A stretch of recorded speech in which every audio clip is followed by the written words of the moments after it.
Distinguished members of the High Table, the National Youth Convention, students, good afternoon. I usually don't write speeches, but I had to write a speech for today because it's super important for the future of our country and most importantly for the young people of this country. So I'll read it.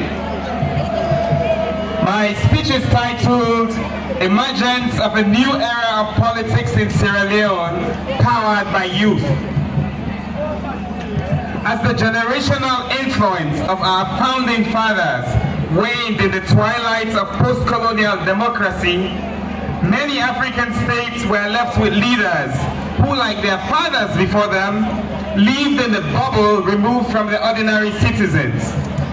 They were autocrats, demigods, and represented very limited perspectives of the world. Bigotry, corruption, and violence was rampant. It was in that era that my own parents were beat up and kicked out of their home for having a different political view than what existed in the 1980s. My parents' lives and properties were threatened for being openly proud members of the Sierra Leone People's Party in Pujan. As young people then, they were in a society where big men and big women wielded power unjustly just because they can. May we never ever experience a one-party politics in our country again. The politics of yesterday was terrible. The politics of today is okay. But the politics of tomorrow must be different and shaped by us young people. Why? Today, the ordinary citizen is a young man or woman who make up more than 70% of the entire population of Sierra Leone. However, in many circles, these young people are still only spoken of in statistical terms. 70% of youth are unemployed or underemployed, we've been told, for over 2 decades.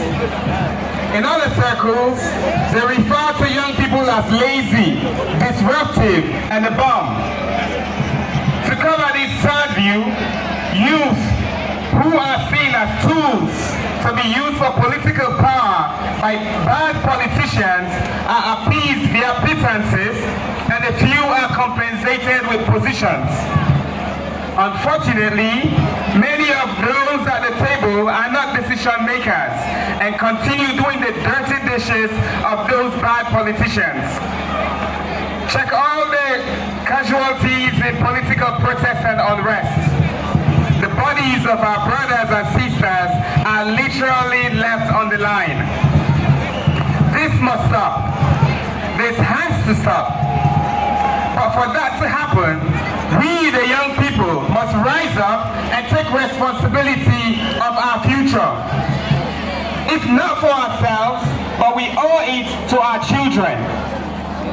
And for that to happen, we must take control of our today. This is why we need a new political thinking under the leadership of His Excellency Presidentbio. We need our political leaders to look like us, to feel like us, and to represent us. These are not asking for too much because our party, the Sierra Leone People's Party, represents that. Our leader gave some of the largest portfolios in government to young people. When our leader had to choose the chairman for the conduct of our national party election, at one of the most critical times in our party's history, he turned again to young people. Your Excellency, thank you for believing in young people and for equipping us with a platform to demonstrate our fullest ability and our potential. Our time is now. Before I share what I imagine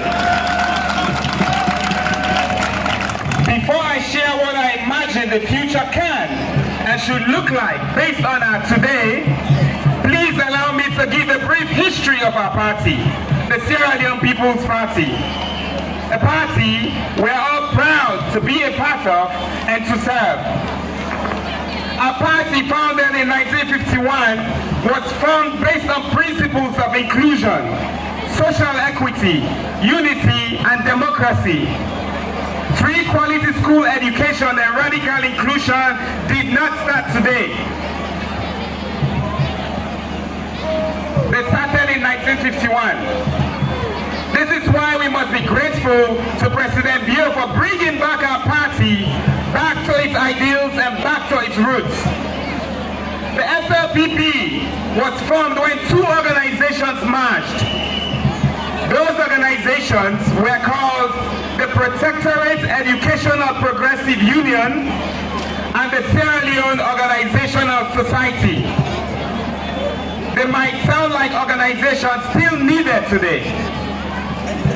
As a party, our founders believed that everyone, and in particular those in remote areas, should have access to quality education, something His Excellency is still pursuing.